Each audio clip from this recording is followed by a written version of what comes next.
Hello tout le monde, j'espère que vous allez bien. Aujourd'hui, on se retrouve dans cette nouvelle vidéo pour parler d'alternance. Je vous avais promis cette vidéo, je vous ai fait quelques vlogs dernièrement où je vous ai expliqué que j'avais changé d'alternance. Donc ça, je suis vraiment dans ma dernière semaine dans mon alternance actuelle. Et j'ai trouvé ça intéressant d'aborder le sujet avec vous parce que je sais qu'il y a énormément d'étudiants qui se sentent complètement perdus, que ce soit dans leur stage, dans leurs alternances, qui se sentent pas bien, qui n'arrivent pas à trouver d'alternance, qui ont envie de changer. Et ces derniers temps, ça a été mon cas. Comme vous le savez, je suis très transparente sur la vie étudiante, je vous partage tout ce que je traverse. J'ai traversé une période qui a été assez difficile au niveau de mon alternance justement, et j'avais vraiment envie de vous en parler pour vous rassurer, vous donner mes conseils. Et quand on se sent pas bien, là on passe 90% de notre temps, forcément ça nous impacte dans notre quotidien. Donc j'avais vraiment envie de vous faire cette vidéo pour vous donner quelques conseils. Avant de commencer la vidéo, si jamais mes vidéos vous plaisent et que vous avez envie de suivre mes aventures dans ma prochaine alternance, je vous invite à vous abonner et on va commencer tout de suite. On va parler dans cette vidéo de mon parcours, des raisons qui m'ont poussé à changer d'alternance et un petit peu les solutions que j'ai trouvées. Je vais vous expliquer comment quitter son alternance vraiment en termes purement administratifs. Pour ceux qui me suivent, vous connaissez déjà mon parcours, mais je suis en première année de master dans le luxe, en école de commerce spécialisée dans le luxe. Avant ça, j'ai fait 3 années de licence en école de commerce. J'ai fait un stage en première année, plus 2 ans d'alternance où j'étais chargée de communication dans un club de foot parce que je voulais vraiment être soit dans le sport, soit dans la mode et le luxe, et toutes les premières expériences que j'ai trouvées c'était dans le sport. Une fois ma licence validée, je suis partie faire une année de master dans le digital. J'ai changé de club, j'étais toujours dans un club de foot, mais par contre je suis passée dans un club semi-pro où là vraiment j'ai adoré. Forcément travailler dans l'associatif, c'était travailler tous les week-ends, travailler 7 jours sur 7, travailler à des heures où les bénévoles en fait sont disponibles, donc c'est-à-dire après les heures de travail, et avec tous les projets que j'avais à côté, c'était juste plus possible pour moi. Vraiment mon année dans le digital c'était hyper intéressant, mais mon objectif à moi c'était vraiment de découvrir le secteur du sport mais aussi le secteur du luxe. Donc vraiment j'ai passé en tout 3 ans et demi dans le sport et je me suis dit que j'allais simplement terminer mes études en découvrant le secteur du luxe. Donc en septembre j'ai repris une première année de master à l'ISG Luxury Management de Lyon et on nous a encouragé à trouver une alternance dans un des domaines d'expertise du luxe, donc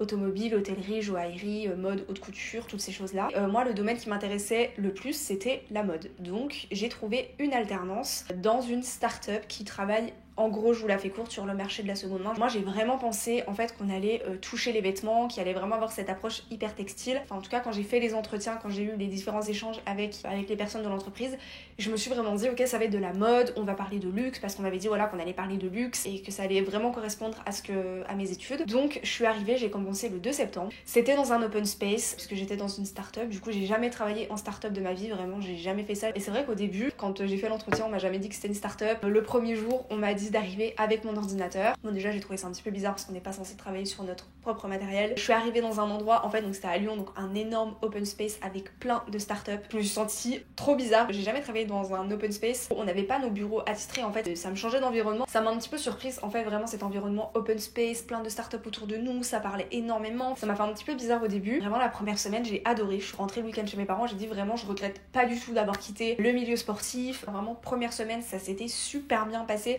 J'avais vraiment un avis hyper positif. Du coup j'étais community manager, donc moi mon objectif c'est vraiment de travailler dans la communication. Je me suis dit community manager dans le secteur de la mode, enfin vraiment il n'y a rien de mieux, en sachant que mes expériences d'avant, j'étais chargée de communication puis responsable communication, donc j'avais vraiment énormément de missions. Autant j'avais la gestion des réseaux sociaux, j'avais la gestion du site internet, j'avais des interviews, je me déplaçais chez les partenaires, il y avait une partie terrain pour les matchs, les tournois, toutes ces choses là. J'étais assez polyvalente et vraiment j'adorais ça. Donc j'avais vraiment un bon a priori, une très bonne impression à la première semaine, et dès la deuxième semaine j'ai vu plein de petites choses en fait qui n'allaient pas. Je vais pas rentrer dans les détails. Et dès la deuxième semaine, je me suis dit ok, ça va pas du tout. Vraiment, j'étais ici à la première semaine et à la deuxième semaine, j'étais plus bactère. Vraiment, je me suis rendu compte que ça allait être très compliqué. Mais je me suis dit, c'est un nouvel environnement, je suis à Lyon, j'ai mon appart, ça me change. C'est question d'adaptation. Et en fait, j'ai laissé passer 2 semaines, 3 semaines, 4 semaines, 1 mois, 2 mois. Arrivé vraiment en novembre, j'en pouvais plus du tout. Je me suis pas sentie bien, j'arrivais plus à trouver ma place. Je trouvais pas du tout de sens dans ce que je faisais parce qu'en fait, comme je vous l'ai dit, au final, on touchait pas du tout les vêtements. C'est une start-up et c'est plus de la tech. Je m'ennuyais énormément. Enfin, je faisais que des visuels sur Canva, je faisais quelques réels, mais ça fonctionne pas en fait. Je me sentais pas du tout bien dans ce que je faisais. Je me suis rendu compte très rapidement qu'en fait il y avait aucune perspective d'évolution dans cette entreprise et vraiment je me voyais pas du tout faire ça pendant 2 ans. Faire des posts sur Instagram, enfin je pense que c'est accessible à n'importe qui et je me suis vraiment vue du coup baisser en compétences par rapport à ce que je faisais avant, et moi ça me plaisait pas du tout parce que vraiment je m'ennuyais vraiment beaucoup. En décembre, il y a eu le départ d'une autre alternante, donc une collègue avec qui je m'étais super bien entendue. En fait, quand tu te sens pas bien dans une entreprise, mais tu t'entends bien avec une ou deux collègues et c'est une personne avec qui tu peux parler, avec qui tu manges le midi, avec qui tu t'entends super bien, on va dire on est deux dans le même bateau et ça fait que ça passe un petit peu mieux. Même si c'est pas l'idéal, ça passe un petit peu mieux. Et moi, quand cette collègue elle est partie du coup en décembre, vraiment ça a été le moment qui m'a achevée et je me suis vraiment rendu compte à ce moment-là que je pouvais pas continuer comme ça parce que vraiment genre j'étais dans une déprime totale, j'avais pas du tout envie de me lever le matin pour aller travailler, je m'ennuyais beaucoup, je trouvais pas de sens dans ce que je faisais. Quand je trouve plus de sens dans ce que je fais, c'est vraiment le moment où je me dis ok là il y a vraiment un truc qui va pas et je vais pas pouvoir continuer comme ça. Du coup je suis restée comme ça de septembre à décembre. En décembre du coup au moment où cette collègue est partie, j'ai laissé passer 1 ou 2 semaines je crois, j'ai commencé à en parler à mon tuteur. Pour moi c'était déjà tout décidé, j'avais quand même peur en fait de quitter mon alternance et de me retrouver sans rien, enfin par rapport à mon école. Je me suis dit je peux pas tout quitter, et du coup quitter mon école, quitter mes études et tout juste pour une alternance. Je me suis laissé vraiment les 2 semaines de vacances là de décembre pour réfléchir. J'en ai reparlé quand je suis revenue en janvier. Voilà, j'ai expliqué que j'allais pas rester, j'ai expliqué mes raisons. J'arrive à ma dernière semaine du coup dans cette alternance là. Si vous vous sentez pas bien dans votre alternance, si vraiment vous voyez que ça vous impacte en fait au quotidien et que ça vous rend triste et que vous êtes stressé d'aller au travail, parce que moi en fait j'en arrivais vraiment à avoir la boule au ventre d'y aller. Je sais que je vous le dis tout le temps, mais ne restez jamais dans un endroit où vous ne vous sentez pas bien. Pour moi les stages, les alternances c'est vraiment quelque chose qui est mis en place en fait pour nous permettre d'apprendre sur le terrain et d'avoir un apprentissage côté pratique et pas uniquement théorique avec les cours. Je m'ennuyais vraiment, je suis vraiment passée d'un poste de responsable communication où je voyais plein de choses différentes à juste faire des posts sur Instagram. Comment j'ai quitté mon alternance? En fait c'est très simple de quitter votre alternance, c'est pas si compliqué que ça. Il y a des petites choses qui peuvent changer par rapport aux écoles. J'ai commencé par en parler à mon tuteur. Tout dépend de la relation que vous avez avec votre tuteur. Je me suis quand même laissé plusieurs semaines pour réfléchir, pour savoir si vraiment juste c'était l'émission qui me convenait pas, c'était moi qui m'adaptais pas, l'environnement me correspondait pas. Enfin j'ai vraiment analyser pourquoi je me sentais pas bien. J'en ai parlé à mon tuteur, voilà, je lui ai dit que moi je comptais pas rester. On a pu comme ça définir un petit peu d'une date ensemble. Ensuite j'en ai parlé à mon école. Alors si vraiment vous n'osez pas en parler à votre tuteur parce que vous avez une relation hyper conflictuelle avec votre tuteur, ça peut arriver, moi c'était pas le cas. Je vous conseille d'en parler à votre école et souvent l'école peut faire l'intermédiaire entre vous